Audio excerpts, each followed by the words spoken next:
Hello बच्चों, उम्मीद है कि आप सब स्वस्थ हैं।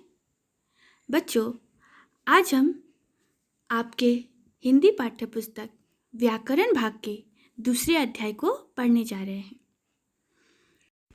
बच्चों, जब हम अपने मुंह से कोई भी शब्द कहते हैं तो वह शब्द अनेक अक्षरों से जुड़कर बनता है। उन्हीं अक्षरों को वर्ण कहते हैं। वर्ण के मेल से ही शब्द बनते हैं। तो आज हम वर्ण और वर्णमाला के बारे में पढ़ने जा रहे हैं। यहाँ पर एक चित्र दिया जा रहा है। एक बच्चा अपनी माँ को टाटा कह रहा है। ये जो शब्द है यह भी वर्णों से मिलकर बना है और जो शब्द होते हैं वो वर्णों से मिलकर बनते हैं। वर्ण दो प्रकार के होते हैं, स्वर वर्ण और व्यंजन वर्ण। तो जब इसने टाटा कहा तो ट जोड़ आ बना टा और फिर ट जोड़ आ बना टा, तो मिलके बना टाटा। हम जब भी कुछ बोलते हैं तो हमारे मुंह से कई ध्वनियाँ निकलती हैं।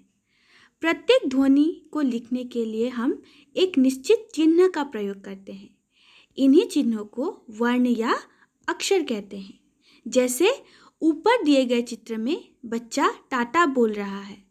ऐसा बोलने पर उसके मुंह से ट और आ वर्ण या ध्वनियाँ निकल रही हैं।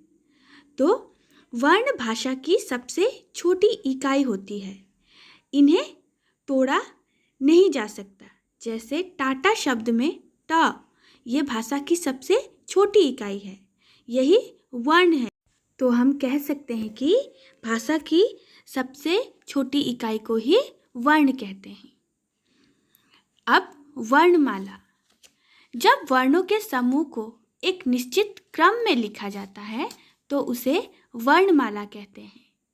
प्रत्येक भाषा की अपनी अपनी वर्णमाला होती है। हिंदी वर्णमाला में दो तरह के अक्षर हैं, स्वर और व्यंजन, जिन्हें हम स्वर वर्णमाला यानी कि आ और व्यंजन वर्णमाला यानी कि क ख के नाम से जानते हैं। स्वर, जिन वर्णों को बोलने के लिए किसी अन्य वर्ण की सहायता नहीं लेनी पड़ती, उन्हें स्वर कहते हैं। हिंदी भाषा में कुल 11 स्वर होते हैं, यानी कि स्वरों को बोलने के लिए हमें किसी अन्य वर्ण की सहायता नहीं लेनी पड़ती। आप उच्चारण करके देखिए। जैसे अ को उच्चारण करते समय हमें किसी प्रकार के अन्य वर्ण की सहायता नहीं लेनी पड़ती। उसी प्रकार आ, ई, उ, ये सारे वर्ण क्या हैं? स्वर वर्ण हैं। स्वर वर्ण है आ, छोटी ई, बड़ी ई, छोटा ऊ, बड़ा ऊ, जिन्हें हम हर्षई दीर्घई या फिर हर्षौ दीर्घौ भी बोलते हैं। री, ए, आई, ओ, औ। इन्हीं 11 वर्णों को स्वर वर्ण कहा जाता है। इसके अलावा स्वर वर्ण में अंग अह का भी उच्चारण होता है, लेकिन अंग इसे अनुस्वर कहते हैं। इसे बोलने में नाक से ध्वनि निकलती है। जैसे अंग, आप उच्चारण करके देखिएगा। आह, इसे विसर्ग कहते हैं। इसे बोलने में ह की आवाज़ आती है।